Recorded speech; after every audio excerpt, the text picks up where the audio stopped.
Hello, squirrel friends. Welcome back to another Saturday on my channel.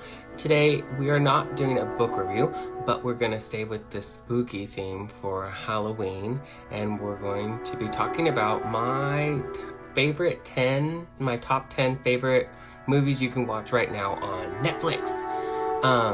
They're not going to be in any particular order because they all are good for different reasons, and I don't really feel like putting them in an order because there's no real point to that. Everybody's gonna have a different opinion, and I do on a regular basis about these movies. The first movie is an older one. It is The Forest, starring Natalie Dormer. You may recognize her because she played Marjorie Tyrell on the Game of Thrones. She plays two different people in this movie. She plays twins, Sarah and Jess. Jess has recently moved to Japan, and she's lived there for a little while. Jess has had some mental health problems. She's not really been in the best light sometimes. She's had some depression issues, things like that. Sarah, on the other hand, is very secure with herself, has done very well for her life, and they've lost a little bit of touch from being as close as they were as younger kids. It is alluded to at the beginning of the movie that there is some kind of tragedy that happened in their younger life with their parents that has caused Jess to have more problems than she should have. One day, Sarah gets a call from authorities in Japan saying that her sister Jess has gone into the famous suicide forest that is at the foothills of one of the major, I forgot right now, I am so sorry, mountains in Japan. And it is known as the suicide forest because people go there to die. Sarah takes off and on this journey to try to save her sister and find out where she is, hopefully get there before she has done anything bad. The movie I watched it when it came out in theaters. It was fantastic.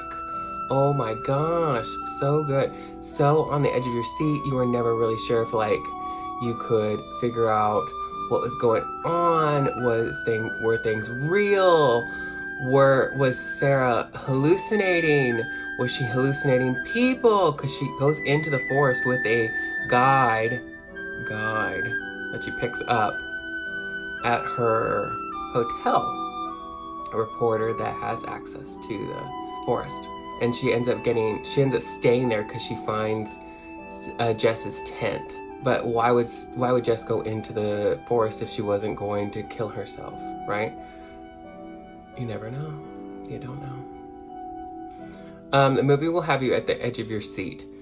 You will never really know what is true and what is fake, what Sarah is hallucinating and what is real. The end is such a twist.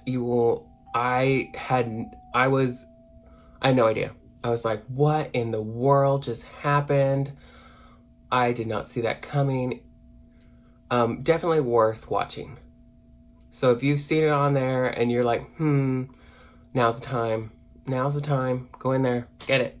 The next movie I want to talk about is The Ritual. It is a British horror movie that is supposed to be a Netflix original. It centers around 5 friends that at the beginning, I'm not giving away any spoilers, at the beginning of the movie, Luke, the main character, and one of his friends they're all out for a night at the pub, and they go to a liquor store to keep the party going. You know, we've all done it. Some guys come in and are trying to rob the liquor store, but their friend, and they don't see Luke, but they see his friend and the cashier, and they end up killing Luke's friend. Cut to about a year, 6 months later, The four of them are trying to get themselves over what has happened and honor their fallen friend. So they decide to take this huge hiking trip I don't remember the exact location, but they are somewhere in Scandinavia doing a hike. And let's just say these guys aren't meant to be hiking. They're just not. But they're out there doing their thing and having fun. Not really, because I shouldn't say having fun, because they are having a difficult time. One of them gets hurt. He badly twists his ankle, and so they need to try to find a shortcut to help them get back to civilization as quickly as possible. So they think, okay, we're not going to follow the trail anymore. We're just going to go straight through the forest. Really, does that sound like a good idea in a horror movie? No. They end up going into this forest that is ruled by this Norse god. The god is messed up. Very vengeful, very violent. They run across a body of an elk that has been left up a tree and eviscerated. They get into some really bad trouble with like the weather, and end up having to take refuge in this cabin in the woods.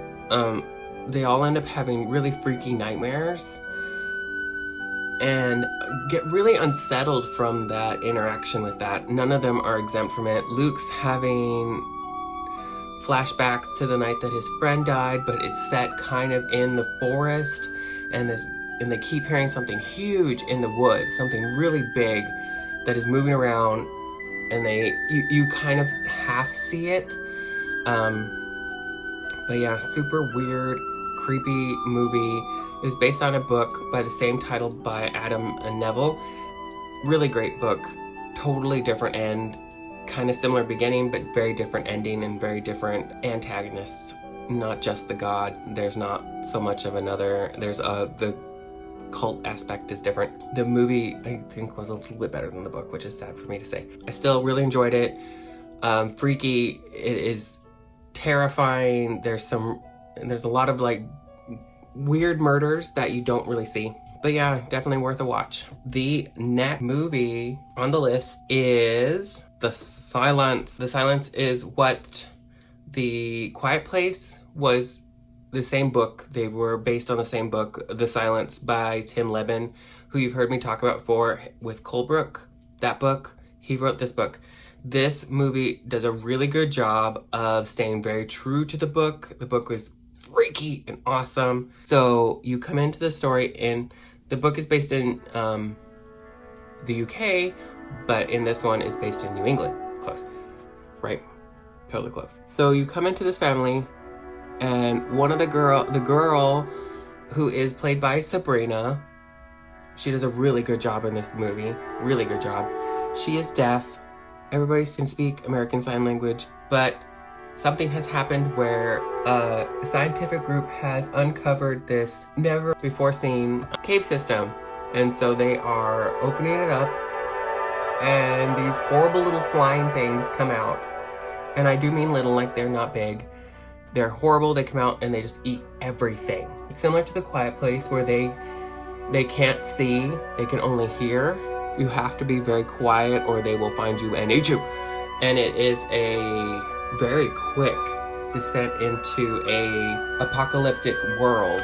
You go from nothing to like 100 really quickly, and they are trying to escape the city and get out, and you see a lot of horribleness. Like, you see them flying into the city. I think the worst part of it, the most horrifying part, was the effects that people did on each other after the epidemic happened, and after the creatures, just them living their lives and find out how to live was amazing and terrifying.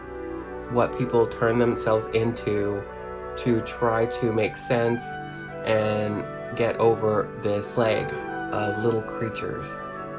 And they are ugly little things. They look like little yellow bats. They stuck to the names that were in the book, the little vesps, because they called them, I guess that's the Italian word for wasp, maybe? forget why they called her Vesps from the book, and they don't explain it in the movie.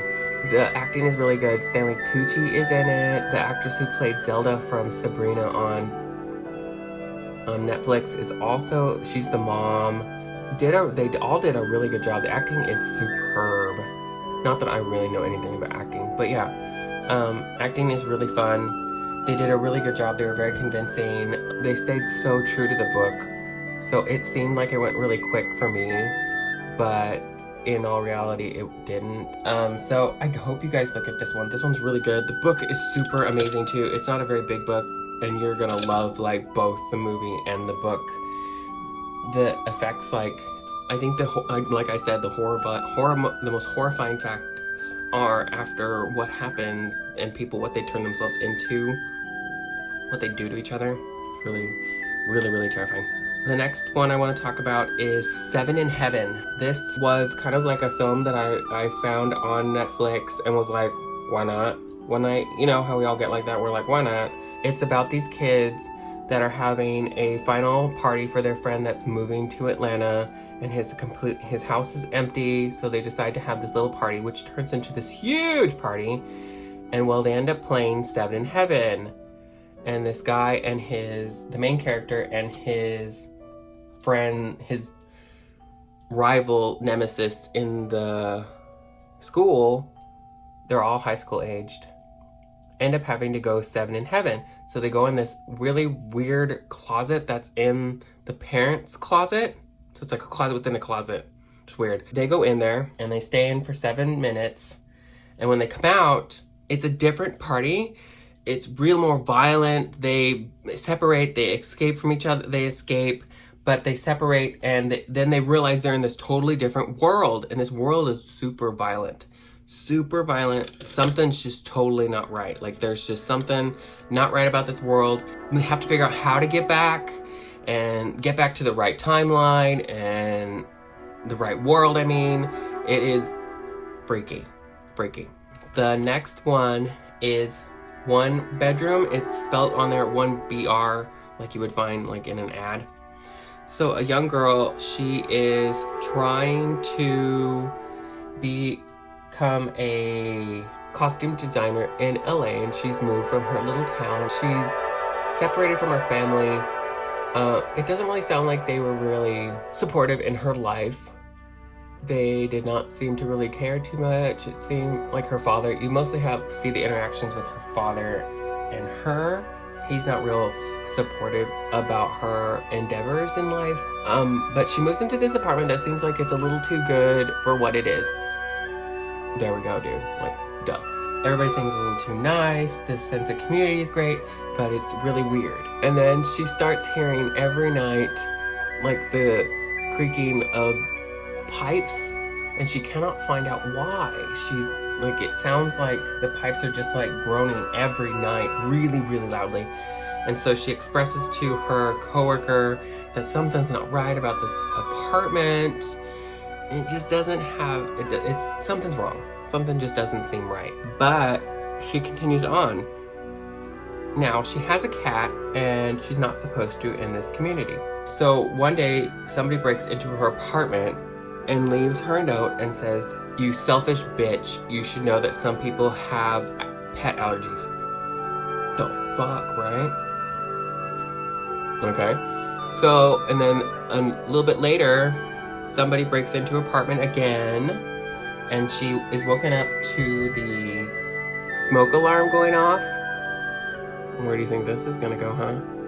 And smoke pouring from her oven. Yup. Someone put that kitty in the oven. You don't see it. It's very implied, so don't worry about that. Like, that you're worried that you're gonna see the kitty, because I would, nope, I'd be done with that too. Then all hell breaks loose, and you find out that it's actually like this cult that is living that is set up in this community, because it's a gated community. You have to go into it's a gated apartment.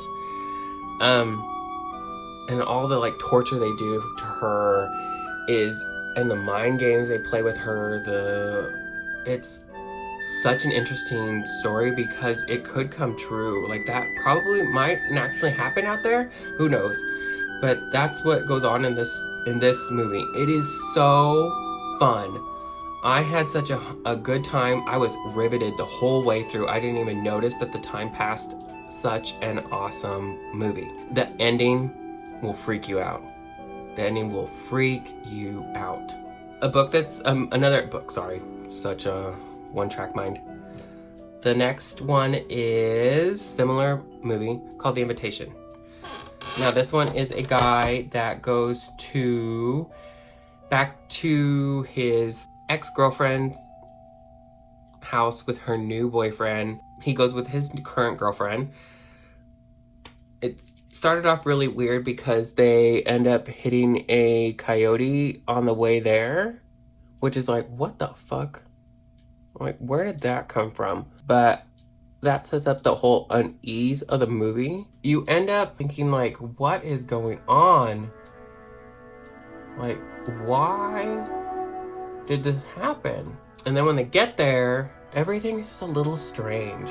Like, her new husband is very off, like something's just not right with him. He's too nice. They invite this woman, they invite all their friends from their previous life, like the main character and his ex-girlfriend's previous life, like their friends and stuff. Is weird. And they're all kind of like, why are we here together? What is going on? And then some new girl comes in. She's very strange, very cultish type girl, very weird. And this older gentleman that's real creepy shows up too, and nobody really likes him. And then weird things happen, strange things, like you think, oh my god, one of their friends got killed because he was supposed to be here. He's never on time, and then they find out that there was the evidence that he had shown up. Weird things happen. People start getting killed, and there's a weird thing where he's always like, the new boyfriend, he's always locking the front door. But the door is it's one of those locks where you have to have a key to lock it and unlock it. The deadbolt. Have you ever seen one of those? It's weird. Fire hazard, right? And that's how they get it to like him to leave the keys in there. It's weird. But a lot of weirdness happens, similar to One Bedroom, but the ending again, so messed up, so weird, such a conspiracy theory, but such a really fun watch. Okay, the next one is The Autopsy of Jane Doe. This one is about a father and son that they run a morgue, a undertaking, and funeral home. Sorry, that's the word I was looking for. Funeral home. And they get this younger girl that comes in. Her body has been found. It's very strange. Some interesting things start happening with the body, and as they keep doing the autopsy, very weird things happen, like specters show up and creepy lights turn on and off. They get visions. The son's girlfriend shows up, and there's weird things that happen with that. They go through the cops, the sheriff shows back up, and very weird things happen with him. I watched this during the day. It was freaky in the daytime. It was weird in the daytime. I can only imagine what it'd be like if I watched it at night, but it was awesome. Just such a good scare. I can't get you to watch this enough. I think it was so fun, especially for this time of year with the autopsy things and like the mystery that unravels with this body, because they continue to do the autopsy even though weird things are happening, and there seems like forces trying to get them to not do the autopsy. Such a good movie. The next one I'm gonna talk about after I do my eyeliner. I'll be right back. So the next movie I want to talk about is Hush. You may have heard about this one. It got quite a bit of press about a while back. It is about a girl that is, well, a woman that is a writer. She lives in this secluded area where she lives basically in the woods by herself. She is deaf. She gets an intruder who starts playing weird games with her, will send her pictures of herself to her laptop and phone, and ends up he's stalking her, but she's completely deaf, so there's that added bit out of like freak out. This one was really fun because you really didn't know what was going on. There's like the guy that ends up showing up. He wears this like Mike Myers inspired mask. He ends up taking it off, and there's a lot of scenes where like he gets in, so you know he's already gotten in a couple times, probably previously too, and done things, or like he'll get in and get back out and then send her a picture of something that he took, or send her a picture of herself sitting on her couch, and the only way he could have taken the picture was if he was sitting on the other side of the room. Fucked up, right? So that one was really, really fun because it's like this cat and mouse game between her and the guy, and will she get out? Is she gonna mess him up, or is he gonna mess her up? Is he gonna get her finally, or is he being too cocky and like doesn't accomplish his goals? And what are his goals? It's weird. It's a lot of like, why are you doing this? But it's kind of like The Strangers, like, I was there, you were home. Isn't that creepy? So it's like, it's scary because it could happen. It's that intruder in our house fear that we all get. I enjoyed the movie quite a bit. It's not one of my top ones on there, but it's really fun. I enjoyed it a lot. So we're gonna talk about the last movie, which is As Above, So Below. I talked about it a little bit on the top 10 horror movies that I enjoyed. It is about two archaeologists, younger archaeologists, that are trying to find the Philosopher's Stone. And so they end up finding out where they think the Philosopher's Stone in the catacombs of Paris. Now, they end up going down there, but then they end up getting into and I'm smiling, it's freaky. Shouldn't smile about this shit. But they end up opening up the gate and going through hell. And so they go into the gates of hell, and all this weird things happen, like traumas from their past show up. One of the freaky parts was like, this guy's like, oh, we had a piano like this when I was a kid, and then 4 was always, and he touches it and it goes, thunk. And he goes, messed up. The fuck? Why is this piano down there? And then like there's telephones down there. It's really weird. And then there's some kind of like satanic choir that's singing at the same time. In like certain places, it's really weird. The like death scenes are really well thought out. Such an amazing movie, but it is found footage, so if you can't handle that like jiggly gyration of the video, it's not for you. But I enjoyed the movie. I've watched it quite a few times. I've watched it when it switched over to Amazon, when it switched back to Netflix. I watched it before it even was in that way. I rented it. It was awesome. Loved the movie. The outcome was fun. It really wasn't a twist ending, but it was still a good ending that I enjoyed it quite a bit. It was such a good horror movie. I enjoy those kind of movies that were like, we went to hell. Like what people think the afterlife is, especially hell, because I really think that's very interesting. Everybody's concept of what that is. So guys, I hope you enjoyed my list. I hope you go see some. If you watched them, comment. Tell me which one you liked. Did you not like it? If you didn't like it, you silly. No, we're all entitled to our opinions, and you might not like things. So have fun with it. These are great for this time of year. Next week, I'm going to do my top horror movies on Hulu. There's a little horror cover. But they're still fun. I picked some really good ones for you guys. All of the trailers will be in the description box below, as well as the products which I've used today. I hope you like this green gold look. Kind of like evil, I don't know. I kind of like this Egyptian eyes that are kind of going on. I'm gonna grab a little cross eye right now because the one's going like this. But whatever. I hope you guys are having fun out there. I hope you guys are enjoying the best you can this Halloween season. I'm trying my best, reading scary books, watching scary movies, having fun with my life. If you enjoy makeup and hearing me talk about random topics, subscribe, like, comment. Let's have fun with this.